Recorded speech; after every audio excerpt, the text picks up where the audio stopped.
And a thing for me personally that's been really weird is to have this sort of strange success I've had. Yeah, dude, you are not alone.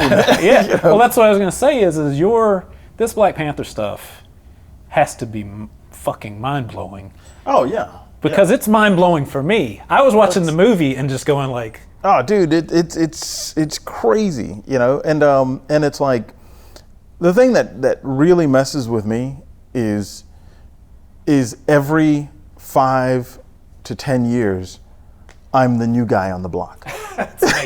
You know, it's like I've been here for years, you know, but I'm the new guy. It's like, who is this new artist? Literally every, you know, sort of 5 years, you know, sort of people are like, oh, who's this new guy doing this book? And the crazy thing about it is every, I mean, I don't know if it's ego or experience or whatever, but every comic book creator, I mean, we all know, you know, it's this thing of like, there's certain characters, there's certain books that we're like, man, don't so mess this up. Yeah, it's like, don't mess this up. Yeah. We want, like, Black Panther, I think, is one of those characters that we want it to be good.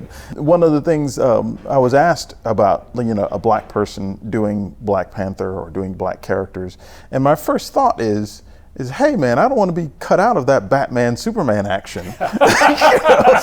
It's like, that's the most Brian answer. Yeah, don't like say, you know, sort of white guys do white books and black guys do black books and Asian guys do Asian books. It's just like, you know, so my thing is that what it takes is creativity. Right. You know, I mean, for me to do Superman, for me to do Batman, for me to do whatever, it takes creativity. And that creativity comes from this well of experience. But for me doing Black Panther, it actually takes less creativity and more telling the truth. That makes sense. Yeah, so it's like there's experiences that I have that I can use these experiences and graft it onto Superman and graft it onto Batman and graft it onto Nightwing or whatever. But there's certain experiences that I have that are just custom made for Black Panther, and I don't even have to be creative. I just I'm just truthful in those. You don't even have to ask a question. Yeah.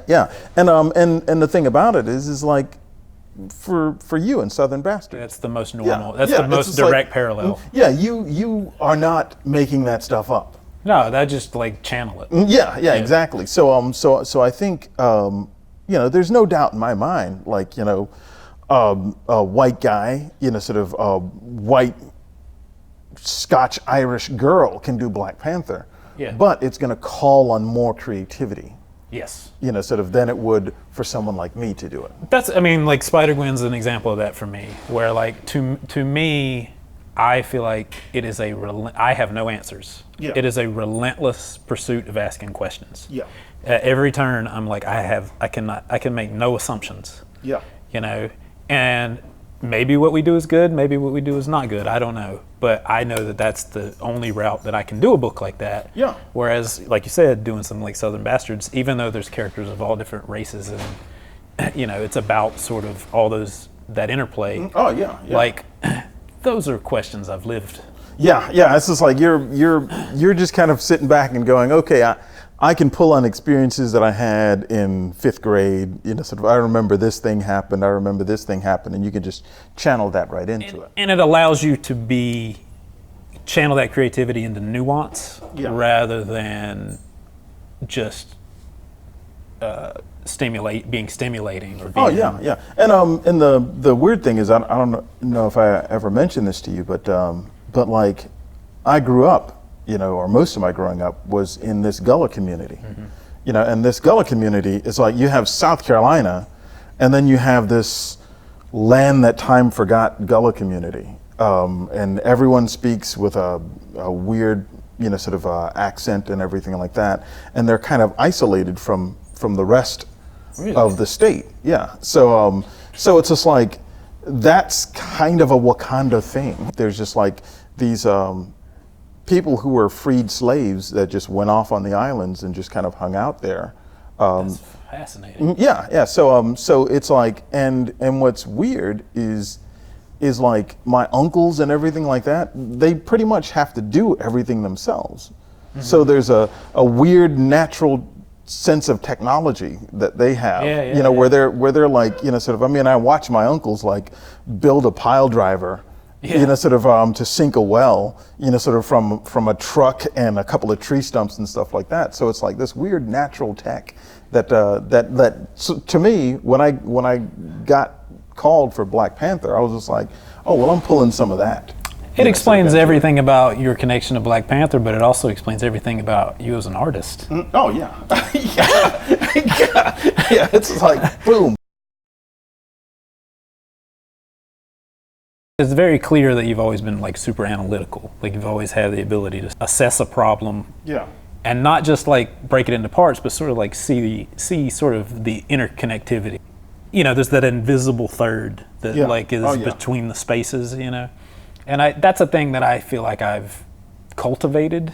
Oh yeah. Like my dad's was an electrical contractor, and he was really able to see things that other people couldn't see, even if he couldn't explain it to you.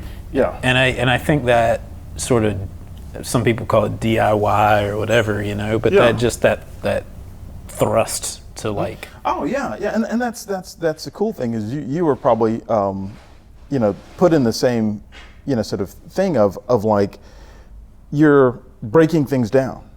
It's just like ever since I was like just a young kid. I mean, hanging out with my uncles who were like, some were carpenters, some were mechanics, and like if you were born into this community, you were born as an intern. So there was this natural sense of building, tinkering, tearing things apart, doing all of that, and like that same mentality is how I view everything. There's a certain nuance of being there with someone. There's a certain, like, the communication happens way beyond the words. Yeah. And not only that, but I mean, I can say something and I can see if that spark is there. I can see if that synaptic jump of understanding is happening.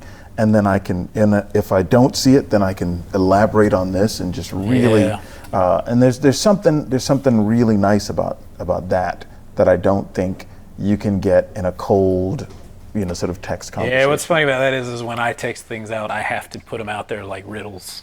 Yeah. They have to almost be like, you have to kind of want to untangle this to get anything out of it. And I think that's cool because that forces an engagement. Yeah. Because like, I mean, one of the things that helps me out is I'm teaching these things, and if someone can take it and do something with it, then it's not dogma, then it's a fact. Yeah. And that's what I want to really do, is I want to boil down what I'm doing to where it's not just, well, I say these things because I like these things. Yeah. It's like, it isn't like, oh, well, this is just this stuff that I'm repeating and I believe it's true. You're literally handing them the way to make bread, and I'm just going like, you better figure out how to do this. If you, It's like I'm not going to teach you. Here's the riddle of the Sphinx. Yeah, if exactly. you can figure this out, you will have bread. Yeah. I got to tell you, that was like one of the coolest things about Gaijin Studios is you had a group of people that were all great. Oh yeah. And I would come up with something. I would trip over some like nugget of gold, and I'd go, "Oh man, this is awesome!"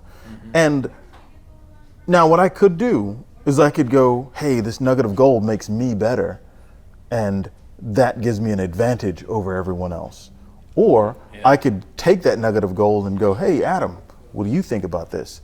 And 100 times out of 10, Adam would look at it and go, "Oh, that's awesome. That makes me better. But now, have you thought about doing this with it?" Yeah. And then it would come back, and so every knowledge would just bounce around the studio over and over and over again. I mean, you could see it. You know, like you could really see it. Like I knew the other guys to a lesser degree, but like it was obvious every time you would talk to any of you, like at any length, that like there was it was a lab. It was a laboratory. Oh, yeah. Like Cully would say, like, oh, I figured this thing out. You should see what Brian's doing. You know, and that's the cool thing is when the knowledge is spinning, you just never get tired. Yep. You know, sort of, you just never get tired of that. You know, and to me, it's like that's the becoming. You know, rather than the being. Yeah. When you're just like just as jazzed about learning a little nugget, just as jazzed about seeing your boy like take something that you've told them and just spin it in a different direction, where you're just as jazzed about that as you are about finishing an awesome cover.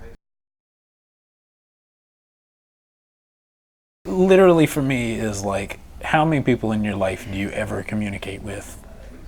Oh yeah. You know, like really communicate with. Yeah, exactly. And that you spend, when you do this for a living, you spend your whole life trying to be like, I just want you to dig this as much as I dig this. Yeah. Like I want you to be like, oh shit, the same way that I feel. And it blows my mind that you know, because there's a loneliness to it. You know, sort of you're sitting in your room, your office, your desk. You know, sort of you're sitting there, and you're drawing that message in that bottle. You know, and just kind of going, okay, I'm putting this knowledge, I'm putting this feeling, I'm putting this emotion into this, and I'm trying to orchestrate this event to generate these feelings, but it's just academic. Yeah. And you just send it out there. To be a storyteller, the flip side of that is to be heard.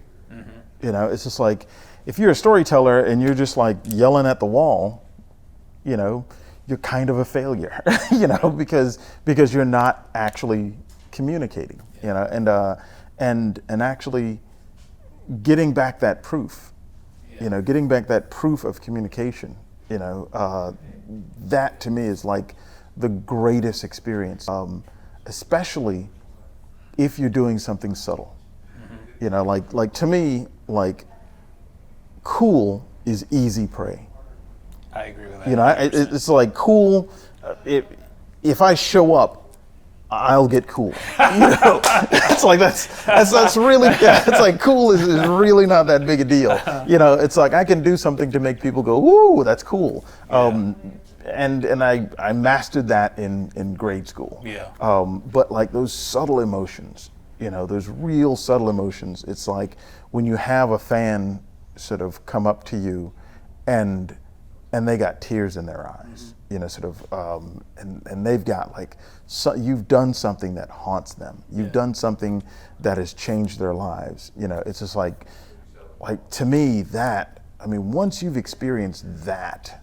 Yeah, there's no going back. Yeah, that's it. You know, sort of that management job at McDonald's is not going to do it anymore after that. And I think, for me personally, that's the thing that I'm constantly chasing. You know, I'm constantly chasing just new ways of achieving that, new ways of communicating that, you know, sort of getting insidious, getting deep, you know, sort of getting, you know, sort of into people's heads, into people's emotions, that stuff. You know, it's just like, that stuff is really cool. Yep. I mean, it explains a lot. I mean, like as an outsider, it really is like, you know, there's people who enjoy playing the stadiums because they sort of enjoy just the adulation of it. Yeah. And then there's people who are like, I'd much rather like this be like me with my guitar. Yeah. And you can do both. Yeah. And I think that's a really kind of good way of saying it is in my career. Every success that I've had has been somewhat accidental.